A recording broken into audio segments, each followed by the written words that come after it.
दोस्तों, जब औरंगजेब ने हिंदुओं पर जिजिया कर यानी टैक्स लगा दिया था, तब छत्रपति शिवाजी महाराज ने औरंगजेब को एक कड़ा खत लिखकर उसकी निंदा की थी और उसे उसकी औकात दिखा दी थी। धर्मांध औरंगजेब को इस्लाम का भी सही मतलब शिवाजी महाराज इस खत में समझाते हैं। यह एक बिल्कुल ही सुंदर खत है। शिवाजी महाराज औरंगजेब को लिखते हैं, जहापना, आप ईश्वर की पवित्र वाणी यानी पवित्र कुरान पर अगर विश्वास रखते हो तो उसमें ऐसा लिखा हुआ है कि परमेश्वर यानी अल्लाह रब उल आलमीन है, यानी वह सारे मनुष्यों का स्वामी है। पवित्र कुरान में ऐसा कहीं पर भी नहीं लिखा गया है कि ईश्वर सिर्फ रब उल मुसलमान यानी केवल मुसलमानों का ही स्वामी है। ईश्वर तो सबका ही है। वास्तविकता में हिंदू और मुसलमान केवल शब्दों के भेद है। एक ही दैवी चित्रकार यानी ईश्वर ने सृष्टि का चित्र बनाते हुए इस्तेमाल किए गए हिंदू और मुस्लिम यह दो अलग रंग है।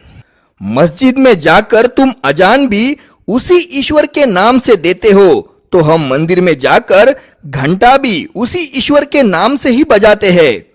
किसी भी अन्य धर्म या पंथ के खिलाफ नफरत दिखाना यह पवित्र कुरान के पवित्र शब्दों का ही अपमान करने जैसा है।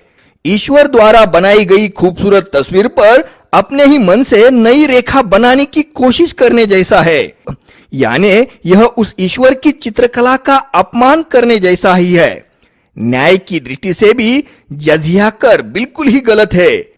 आपकी पवित्र किताब के अनुसार जजिया कर तभी लगाया जा सकता है जब आपके शासन में, आपके राज में कोई भी सुंदर जवान महिला रात के वक्त भी अपने पूरे बदन पर बिल्कुल कीमती जेवरात पहनकर बेखौफ होकर अकेली घूम सकती है।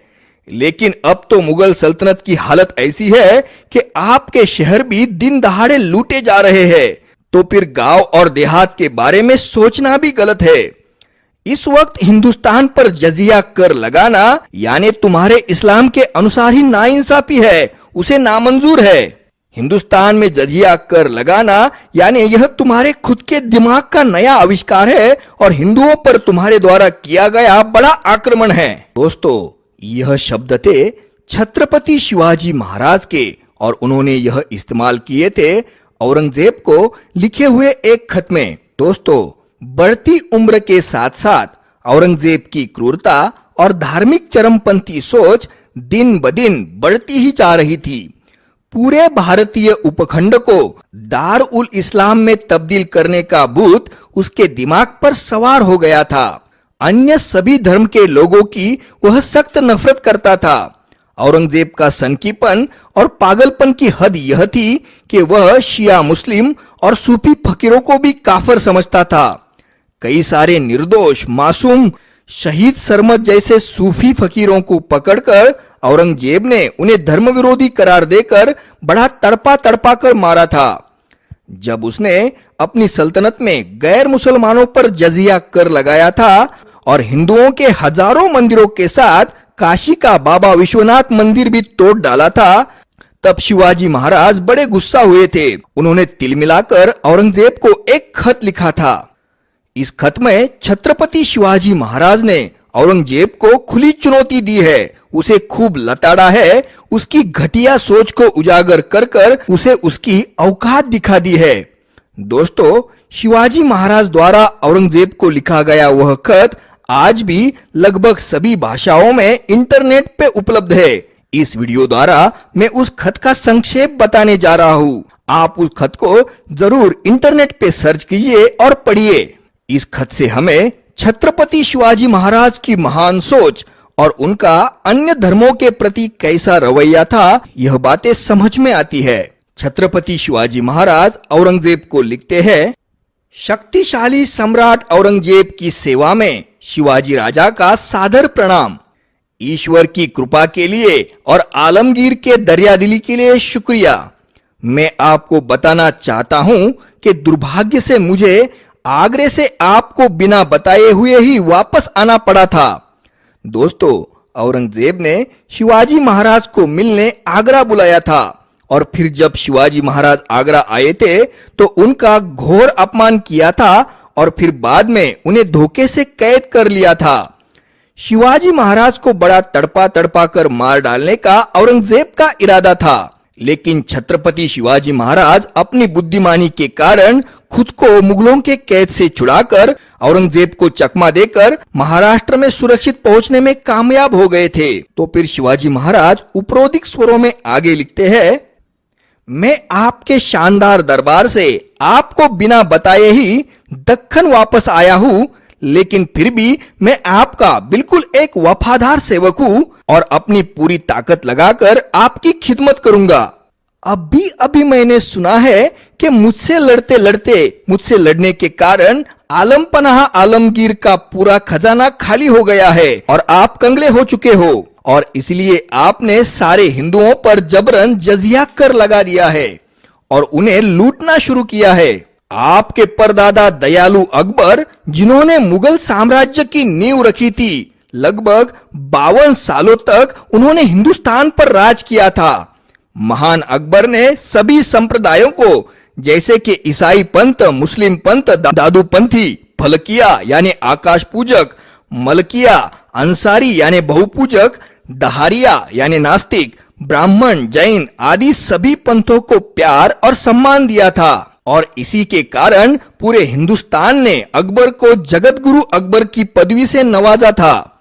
अकबर के बाद उनके बेटे जहांगीर बादशाह ने 22 सालों तक अपनी प्यार की छाया लोगों पर रखकर राज किया था। दोस्तों को जहांगीर बादशाह ने बल दिया और प्यार दिया था और जहांगीर बादशाह की सहिष्णु नीति के कारण ही उनका साम्राज्य बहुत बढ़ गया था। जहांगीर बादशाह के बाद आपके पिता बादशाह शाहजहां ने 32 सालों तक सभी के साथ प्रेमपूर्ण व्यवहार के साथ हुकूमत की थी और आपके पिता शाहजहां बादशाह का भी बड़ा नाम हुआ था। जो आदमी या बादशाह अच्छे कर्म करता है उसे ही लोगों के दिलों में अच्छी जगह मिलती है।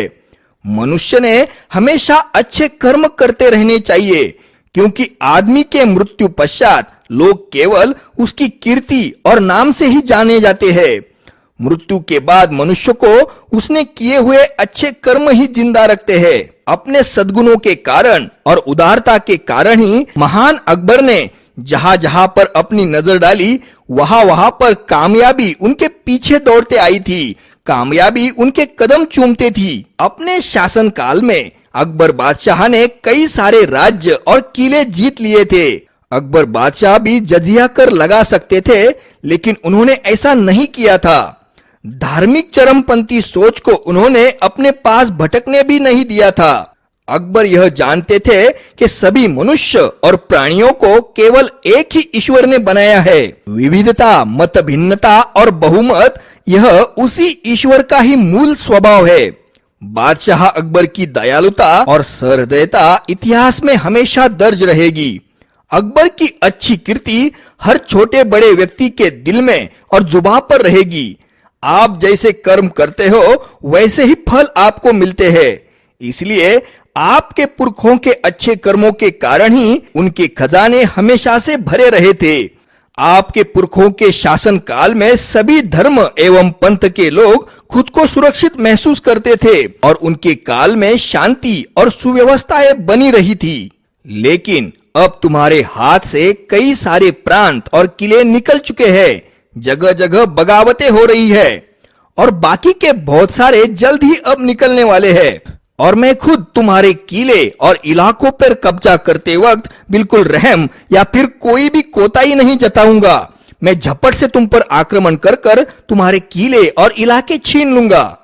तुम्हारे राज्य में जमा होने वाला राजस्व रुपया लगातार कम होता जा रहा है। जहां पर पहले 1 लाख रुपए जमा होते थे, वहां पर अब सिर्फ 1000 रुपए, और जहां पर पहले 1000 रुपए मिल रहे थे, वहां पर अब सिर्फ 10 रुपए, वो भी बड़े मुश्किल से जमा हो रहे हैं। हमेशा से लड़ते रहने के कारण, तुम्हारी पागलपन की युद्ध नीति के कारण तुम्हारे अपने शहजादों के महलों में भी भिखारीपन और कंगलापन घुस गया है। तुम्हारे शहजादे अगर कंगले हैं तो फिर तुम्हारे अमीर उमराओं के बुरे हालातों के बारे में सोचना और पूछना भी गलत है। तुम्हारा राज्य एक ऐसा राज्य है जिसमें सैनिक भी तुमसे खुश नहीं है, व्यापारी खुश नहीं है, मुस्लिम भी रो रहे हैं और हिंदुओं के हालात तो बदतरीन हैं। तुम्हारे राज्य की ज्यादातर आबादी को सिर्फ एक वक्त का ही खाना मिल रहा है। रात के वक्त तुम्हारी अधिकतर प्रजा भूखे पेट ही सो रही है। रात के वक्त तुम्हारी गरीब आवाम खुद के गालों पर थप्पड़ लगवाती है ताकि उन्हें भूख न लगे। तो फिर ऐसी गरीब और भूखी जनता पर जुल्मी जजिया कर लगाने की इजाजत आपको आपका खुदा पवित्र ग्रंथ और राजधर्म कैसे दे सकता है? तुम्हारी बदनामी पश्चिम से पूरब तक फैल रही है। एक बदनाम बादशाह के तौर पर इतिहास तुम्हें याद रखेगा।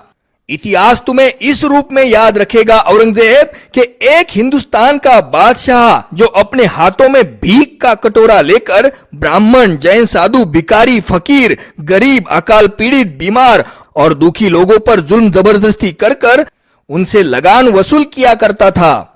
एक ऐसा बादशाह जो भिखारी और फकीरों के झोलियों को छीनकर खुद की मर्दानगी साबित करना चाहता था। दोस्तों, छत्रपति शिवाजी महाराज ने ऐसा कहा था क्योंकि सचमुच ही औरंगजेब बादशाह ने एक बार उसके राज्य के सारे भिखारी और फकीरों को इकट्ठा कर कर उनकी झोलियां उनसे छीन ली थी। इस बारे में मैंने एक स्वतंत्र वीडियो भी बनाया है जिसकी लिंक आपको इस डिस्क्रिप्शन बॉक्स में मिल जाएगी। वह एक बड़ा ही मजेदार वाकया है। उस वीडियो को आप जरूर सुनिए। आलम पन्हा, आपने अपनी करतूतों से तैमूर लंग के वंश का नाम बिल्कुल मिट्टी में मिला दिया है। अगर हिंदुओं का छल करना और हिंदुओं को तकलीफ देना ही तुम्हारे मुताबिक सच्चा इस्लाम है तो तुम्हें हिम्मत दिखाकर अपने हिंदू वजीर राणा राज सिंह पर जजिया कर लगाने की जुर्रत करके देखना चाहिए, फिर तुम्हारे समझ में आएगा। आपकी मर्दानगी ऐसी है कि आप सिर्फ गरीब, बेबस और लाचार जनता पे जुल्म करते हो और उन्हें ही सताते हो। आपके सैनिक आपके साथ अब तक वफादार है, इस बात से मुझे बड़ा अजरज होता है। तुम्हारे अधिकारी तुम्हारी आवाम की सच्ची भावनाएं, तुम्हारी प्रजा की सच्ची आवाज तुम तक नहीं पहुंचाते हैं और यह बड़ा ही खतरनाक मामला है। राजा के अधिकारियों ने राजा से प्रजा की असल स्थिति छिपाना, यानी जलते हुए कोयलों को, जलते हुए अंगारों को सूखे घास से ढकने की कोशिश करने जैसा है। अधिकारियों ने राजा से सच्ची परिस्थिति छुपाने के कारण वह अंगारे बूझने की बजाय आग और भड़क उठती है। लेकिन मेरी तो यही शुभकामनाएं है कि आलमगीर का शासनकाल किसी चमकते हुए सूरज की तरह इतिहास के पन्नों में दर्ज किया जाए। भगवान आपका भला करे। आपका ही शुभचिंतक छत्रपति शिवाजी महाराज। नमस्कार दोस्तों, आप मेरे वीडियोस को लाइक कीजिए, मेरे चैनल को सब्सक्राइब कीजिए और साथ में ही बेल आइकॉन को प्रेस कीजिए ताकि जब भी मैं कोई वीडियो अपलोड करूं तो आपके पास उसकी तुरंत जानकारी पहुंच जाए। आपका बहुत बहुत धन्यवाद।